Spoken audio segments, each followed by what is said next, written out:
Assalamualaikum warahmatullahi wabarakatuh. Selamat datang kembali di video belajar kalkulus 2. Pada kesempatan kali ini kita akan bahas topik ke-7 di bab 12 ini tentang bidang singgung dan hampiran. Ada 3 topik pada bahasan ini. Yang pertama, bagaimana menentukan persamaan bidang singgung di suatu titik pada sebuah permukaan. Yang kedua, menentukan diferensial total untuk fungsi dua peubah. Dan kita akan menggunakannya untuk menghitung hampiran dari selisih fungsi. Yang ketiga, menggunakan polinom Taylor orde 1 dan 2 untuk menghitung samaan. Di sini yang dihitung juga menghitung hampirannya ya. Hampiran nilai fungsi pada suatu titik. Baik, untuk bidang singgung ada kaitannya dengan garis singgung kalau fungsi satu peubah. Di garis singgung, kalau kita punya kurva Y sama dengan Fx, di titik x0, y0, di kurva tersebut, yaitu y0-nya sama dengan fx0, persamaan garis singgungnya adalah y dikurang y0 sama dengan f aksen x0 dikali x min x0. Di sini gradiennya adalah turunan fungsinya, si f aksen x0-nya. Dan y0-nya adalah f x0 gitu. Jadi kita bisa tulis juga y0 dikurang f x0 sama dengan f aksen x0 dikali x dikurang x0. Baik, sebagai ilustrasi, kalau kita punya kurva dengan grafik seperti ini, di sini adalah titik x0. Nah, di sini kita punya titik x0, f x0, garis singgungnya kurang lebih seperti ini. Dan di sini si gradien garis singgungnya adalah f aksen x0.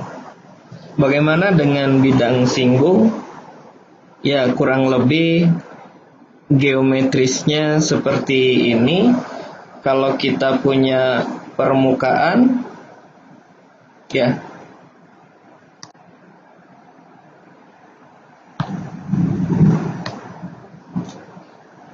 katakanlah permukaannya seperti ini permukaannya.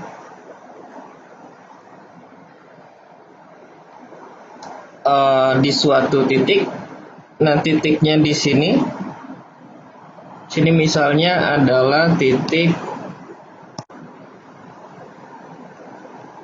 x0, y0 gitu.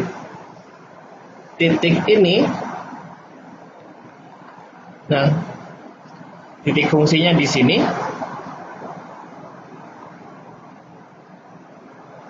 Bidang singgung dari permukaan merah ini di titik x0, y0 adalah tidak lain merupakan bidang ini.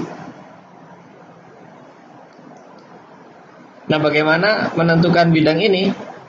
Nah, bidang ini adalah bidang yang vektor normalnya itu tegak lurus terhadap semua kurva di permukaan ini yang melewati titik ini. Jadi kita misalkan kurva yang lewat ini, nah semua kurva yang melewati titik ini terhadap satu vektor ini, vektor ini. Nah, ini mesti tegak lurus, selalu tegak lurus. Ya, vektor yang kalau supaya ada vektor yang tegak lurus terhadap semua kurva yang lewat titik ini, maka permukaan ini mesti harus bersifat terdiferensialkan di titik ini. Jadi bidang singgung itu akan ada syaratnya kalau si permukaan itu punya turunan terdiferensialkan di titik tersebut. Jadi kalau kita punya satu vektor di titik tersebut yang tegak lurus, nah bidang yang vektor normalnya adalah vektor tersebut merupakan bidang singgung dari permukaan di titik tersebut. Jadi bidang singgung suatu permukaan fx, yz sama dengan k, ini permukaannya.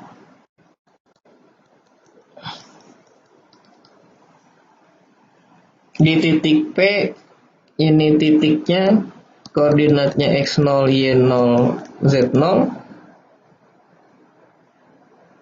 Bidangnya harus terdiferensialkan di titik ini.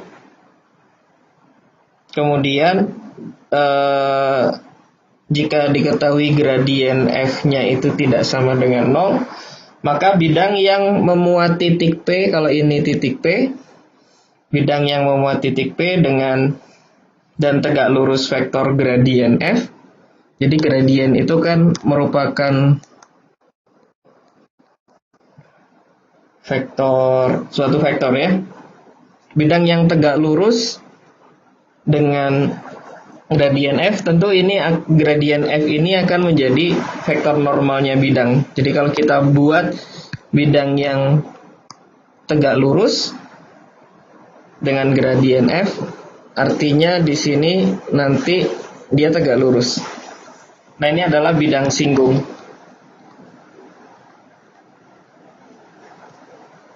Ya, kita bisa melihat nanti bahwa si gradien f ini tegak lurus terhadap permukaan.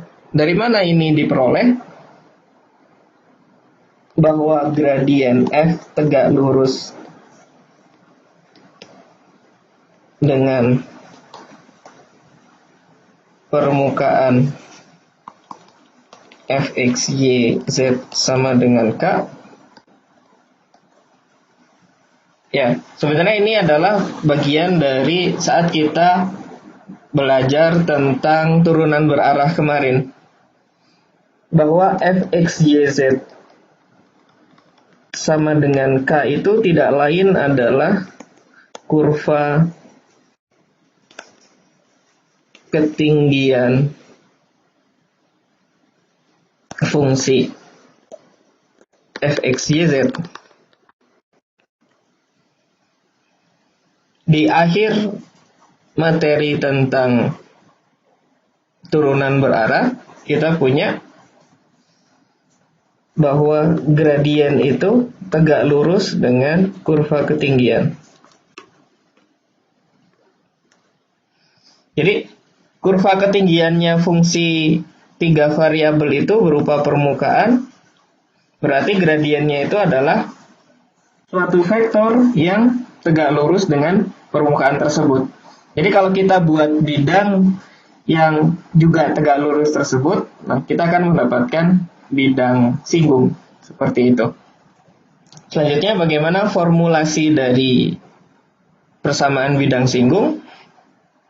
Ya, akan tertulis di teorema berikut.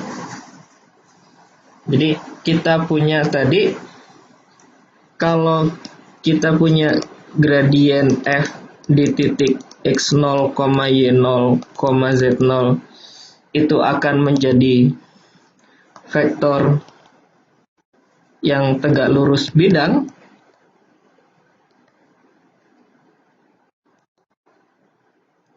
Tentu bidangnya kurang lebih berbentuk seperti ini. Kalau kita ambil sembarang titik, katakanlah ini titik x, y, z.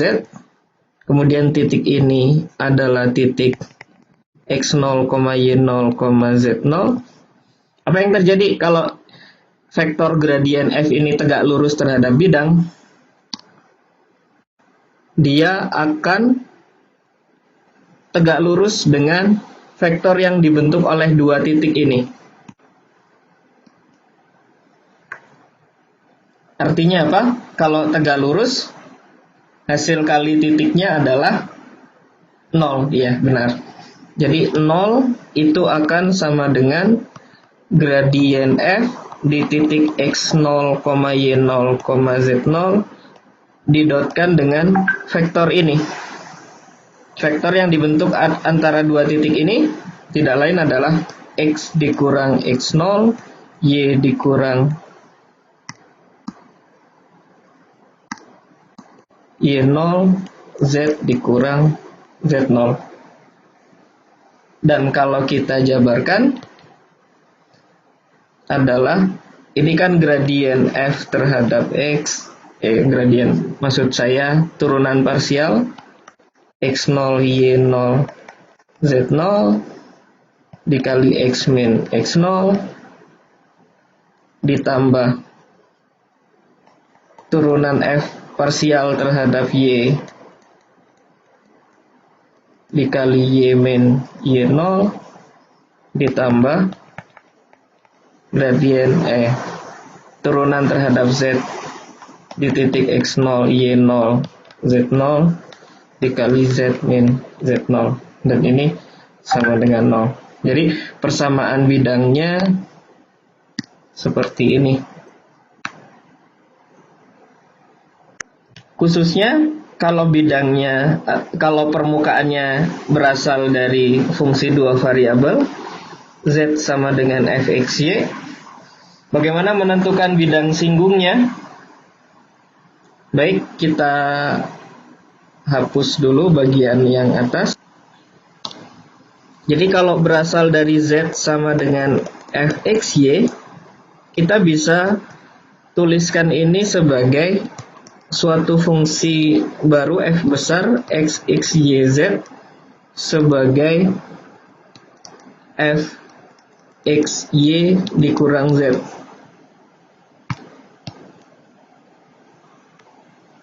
Ini adalah fungsi dalam x dan y tidak mengandung z. Ini z tentu bebas dari x dan y. Jadi dari sini kita bisa menghitung fx-nya apa? Dari x, y, z.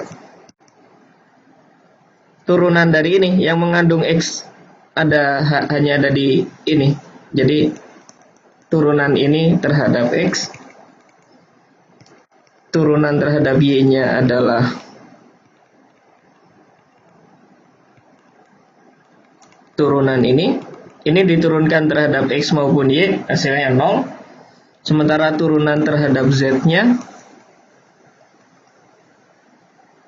ini tidak mengandung z, jadi diturunkan sama dengan 0, yang tersisa min 1. Oke, kita terapkan pada persamaan ini. Jadi kita punya 0 sama dengan turunan terhadap x-nya adalah f kecil turunan terhadap x, x0, y0, dia tidak mengandung z, x dikurang x0, turunan terhadap y-nya adalah turunan f kecil terhadap y di titik x0, y0 dikali y min y0, dan yang terakhir turunan terhadap z-nya adalah min 1, berarti min 1 kali z min z0. Jadi suku yang terakhir ini bisa kita pindahkan ke kiri. Jadi yang tersisa z dikurang z0 sama dengan turunan parsial f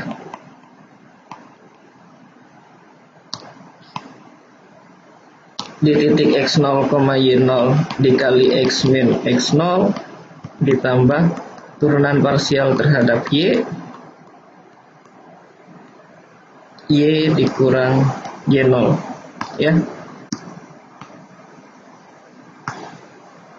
Ya, tepat sama dengan ini. Jika x sama dengan x0 dan y sama dengan y0, maka z-nya akan sama dengan fx0 y0, gitu ya. Jadi ini akan menjadi f x0 y0. Dengan pemisalan ini kita bisa menulis lebih sederhana. Jadi Z dikurang FP sama dengan ini adalah bisa kita lihat sebagai hasil kali titik ini dengan ini. Jadi ini adalah gradien F di titik P0 didotkan dengan P dikurang P0. Oke, ada sedikit kesalahan di sini.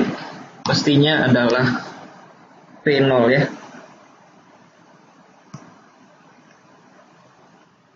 Oke, ini Z0, ZP0 maksudnya ya. Baik, seperti ini bentuk ringkas dari persamaan bidang singgung kalau fungsinya permukaannya berbentuk Z sama dengan fxy, hanya fungsi dua peubah. Oke, selanjutnya tentang diferensial. Diferensial bisa digunakan untuk menghampiri nilai fungsi. Kalau untuk fungsi satu peubah, y sama dengan fx, dy adalah f aksen x dx. Nah, dan dy ini bisa digunakan untuk menghampiri delta y. Jadi delta y dihampiri dengan dy. F aksen x dx, dx-nya sama dengan delta x ya. Materi yang sudah pernah dibahas di matematika 1, dengan delta y itu adalah selisih antara f x plus delta x dengan f dx. Untuk dua peubah, nah di sini misalkan z-nya sama dengan fxy, nah diferensial dari z atau disebut juga diferensial total dari f, diferensial dari z atau diferensial total dari f, karena f-nya memuat dua variabel ya, ada x dan ada y. Jadi dz ini didefinisikan sebagai diferensial total dari f xy. Bentuknya seperti ini. Turunan parsial terhadap x dikali dx, turunan parsial y dikali dy.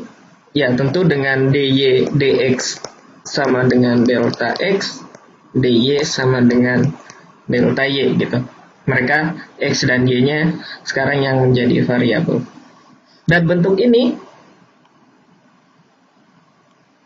bisa ditulis lebih sederhana dalam bentuk gradien f di titik x, y didotkan dengan dx, dy. Jadi diferensial dari z ini kemudian hubungannya dengan hampiran. Diferensial ini bisa digunakan untuk menghampiri delta z. Delta z dihampiri oleh dz mestinya ya. Ada kesalahan di sini. Ini mestinya dz. Oke. Saya tulis ulang. Ini mestinya dz ya. Sama dengan gradien f didotkan dengan ini dengan dx dan dy-nya, dx-nya delta x, dy-nya delta y. Jadi gradien f dot delta x, delta y, delta z-nya adalah f di titik x yang ditambah delta x, y ditambah delta y. Jadi kalau kita pakai misalnya p itu sama dengan x, y, delta p itu sebagai delta x, delta y, kita bisa menghitung tadi z sama dengan fx, y. Jadi delta z itu dihampiri oleh dz, bisa kita tulis sebagai gradien f di titik p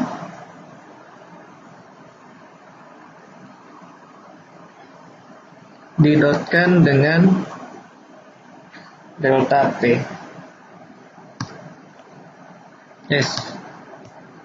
didotkan dengan, ya persis akan sama dengan bentuk ini tadi, turunan dikali deltanya, ya di sini gradien didotkan dengan deltanya.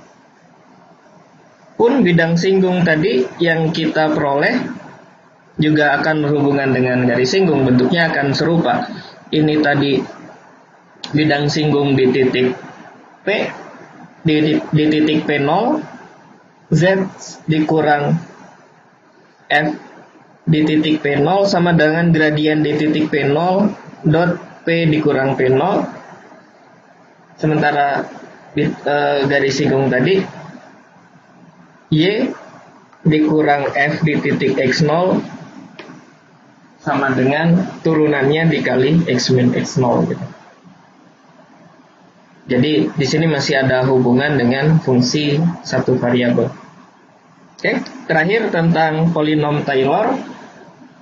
Untuk fungsi satu peubah, polinom Taylor di sekitar X0 didefinisikan sebagai berikut. P1 adalah F0 ditambah F aksen 0 X dikurang X0 gitu ya.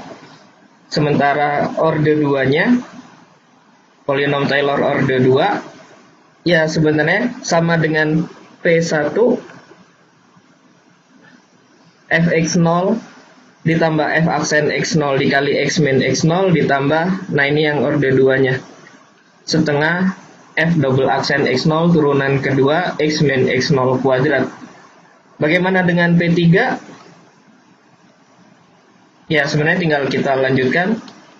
P2 ditambah seper 3 faktorial gitu ya, turunan ketiga, dan seterusnya. Nah, bagaimana dengan polinom Taylor untuk fungsi dua peubah? Nah, untuk dua peubah, ya misalkan kita punya fungsinya f, itu ada variabel x dan y. Siapa yang menggantikan f aksen ini? Ya, kita sudah punya gradien gitu ya, atau di sini berisi turunan parsial terhadap x, turunan parsial terhadap y. Turunan keduanya gimana? Ya kita punya turunan parsial kedua, ada fxx, fyy, fxy, fyx. Jadi untuk polinom Taylor dua peubah, untuk orde satunya, polinom orde satunya adalah fx0, y0 ditambah. Nah, kalau yang tadi kan ada bentuk x min x0. Sementara di fungsi dua peubah variabelnya ada x dan y. Jadi ada x min x0, ada juga y min y0. X min x0-nya dikali dengan fx, turunan parsial terhadap x, y min y0-nya dikali dengan turunan terhadap y. Atau dengan kata lain di sini kita bisa menuliskan lebih sederhana seperti tadi.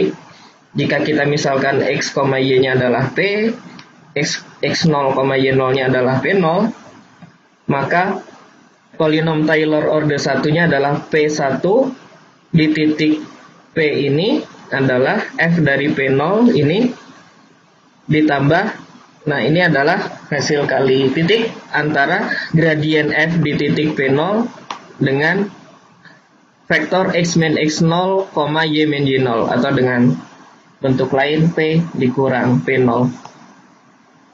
Bagaimana dengan polinom Taylor orde 2? Polinom orde 2, kalau di sini kita bisa menuliskan orde 2 itu sebagai yang orde 1 ditambah suku yang derajatnya 2. Nah, suku yang derajatnya 2 ada beberapa kemungkinan kan, kalau di variabelnya x dan y. Ada yang berupa nanti x kuadrat, ada yang y kuadrat, ada juga bentuk xy. Dan ini akan terkait dengan turunan parsial masing-masing. Jadi ini akan terkait dengan turunan parsial x, terus x lagi, turunan parsial kedua maksudnya, ini y dengan y lagi, Kalau XY ya XY dan YX gitu. Jadi polinom Taylor orde 2 dari fungsi 2 peubah adalah polinom orde 1 ditambah suku yang derajatnya 2. Terus ada faktor setengah gitu ya. Jadi setengah ini berasal dari rumus Taylor kemarin, 1/2 faktorial. Nah, yang menggantikan suku terakhir ini apa? Faktornya turunan kedua dikali X min X0 kuadrat. Nah, ini yang menggantikan. Yang menggantikan X min X0 kuadrat ini, karena dua-duanya mengandung X, ini dikali Fxx, turunan parsial kedua. Untuk Y dikurang Y0 kuadratnya dikali FYY. Kemudian ada suku yang campuran, X min X0 dan Y dikurang Y0 ini, maka di sini turunannya juga campuran. Nah, di sini tertulis 2 Fxy. Sebenarnya bagian suku di sini itu asalnya adalah Fxy X0, Y0 X min X0 Y min Y0 ditambah Fyx Y min Y0 X min X0. Nah, asalnya dari sini. Tapi kenapa bisa menjadi ini? Karena untuk polinom Taylor orde 2, salah satu syarat yang bisa digunakan agar bisa menentukan polinom Taylornya adalah turunan parsialnya kontinu. Nah, masih ingat kalau turunan parsial kontinu, maka turunan parsial kedua yang campuran ini akan bernilai sama. Jadi kalau bernilai sama, ini dan ini akan sama. Jadilah muncul bentuk seperti ini. Jadi ini dijumlahkan semua, kemudian dikali setengah. Ya, Anda mungkin punya pertanyaan. Bagaimana kalau polinom Taylor orde 3? Ya, sebenarnya dengan cara yang serupa, polinom Taylor orde 3 ya bisa kita lanjutkan bentuk seperti ini gitu. Adalah polinom orde 2 ditambah apa? Hubungannya orde 3 ada bentuk 1/3 faktorial. Nah, turunan parsialnya ya tentu akan menjadi turunan parsial ketiga. Misalkan Fxxx di titik X0, Y0 dikali X min X0 pangkat 3 gitu. Kemudian ada turunan parsial apa lagi? Ada suku seperti apa? X min X0 kuadrat Y min Y0. Berarti X-nya diturunkan 2 kali. Diturunkan terhadap X-nya 2 kali. Terhadap Y-nya 1 kali. Nanti ada bentuk Fxxy. Ada yang bentuk Fyxx. Ada Xyx. Ya, tentu ini sukunya akan lebih banyak lagi gitu, dan seterusnya. Dan polinom Taylor ini seperti halnya di fungsi satu peubah digunakan untuk menentukan hampiran nilai fungsi. Oke. Ya, untuk contoh-contoh pada topik pembahasan hal ini akan dibahas di video yang lain. Sekian, sampai jumpa di video yang selanjutnya. Wassalamualaikum warahmatullahi wabarakatuh.